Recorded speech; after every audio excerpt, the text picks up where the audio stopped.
আমার আপনার মায়ার রব মহান আল্লাহ রাব্বুল আলামিন ভালোবাসার বান্দা বান্দিকে বুঝাইয়া দিলেন মা বাবার জন্য দোয়া করা লাগবে। অকুর রব্বির হামহুমা কামা রাব্বায়ানি সগীরা। তোমরা যদি মা বাবার জন্য এই দোয়াটা করতে পারো আমার মাওলার দরবারে ডাইরেক্টলি কবুল হবে। সুবহানাল্লাহ। আরে কলেজার টুকরা নওজোয়ান ভাই, যে মা তোমাকে 10 মাস 10 দিন গর্ভের মাধ্যমে ধারণ করেছিল, যখন দুনিয়াতে আসলা, দুনিয়াতে আসার পর মার ডান পাশে বাম পাশে যখন পেশাব পায়খানা করে সারা কাপড়গুলো তুমি নাপাক করে দিতা, মা জননী তখন তোমাকে লাশ মুহূর্তে সিনার মাধ্যমে জড়াইয়া লইতো।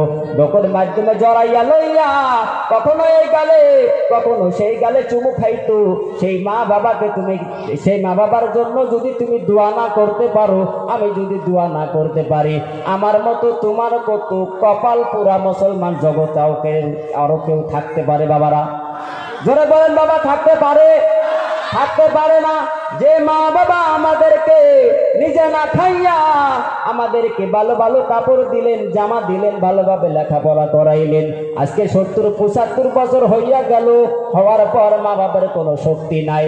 আজকে আমি আপনি জোয়ান হয়েছি, হাজার হাজার টাকা দিনের মাধ্যমে কামাই করি, নিজের বইয়ের নতুন নতুন শাড়ি আইনা দেই, কিন্তু মা বাবার জন্য একটা কমলা হলো যায় না। বলেন ঠিক কিনা? এই হচ্ছে আমাদের মুসলমানদের অবস্থা, এই হচ্ছে আমাদের মুসলমানদের অবস্থা। তো বাবারা বলেন, মা বাবার খেদমত করার দরকার আছে না নাই? আমার আপনার মায়ের নবী মুহাম্মদ সাল্লাল্লাহু আলাইহি ওয়াসাল্লাম সুন্দর একটা হাদিস শরীফের মাধ্যমে বলে দিলেন, তোমার মা বাবা হলো তোমার জন্য জান্নাত, তোমার মা বাপ হলো তোমার জন্য জাহান্নাম। এই হাদিসের দ্বারাই কি বুঝাইতে চাই যুবক ভাই আমার?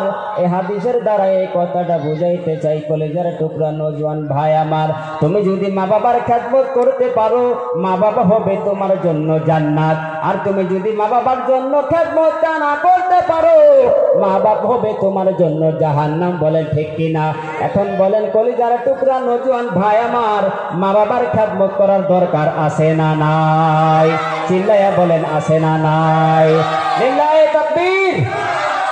আমার আপনার মায়ের নবী মুহাম্মদ সাল্লাল্লাহু আলাইহি ওয়াসাল্লাম দ্বিতীয় একটা হাদিস শরীফের মাধ্যমে বলে দিলেন তোমার মা বাবার কত পাওয়ার।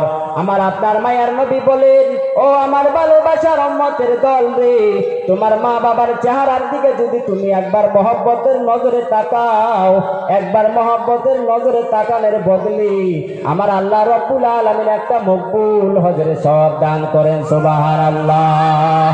এখন বলেন মুরব্বী বাবারা, ও আমার কলিজার টুকরা নওজোয়ান ভাইরা, হজ করবার গেলে লাখ লাখ টাকা খরচ করার দরকার আছে না নাই?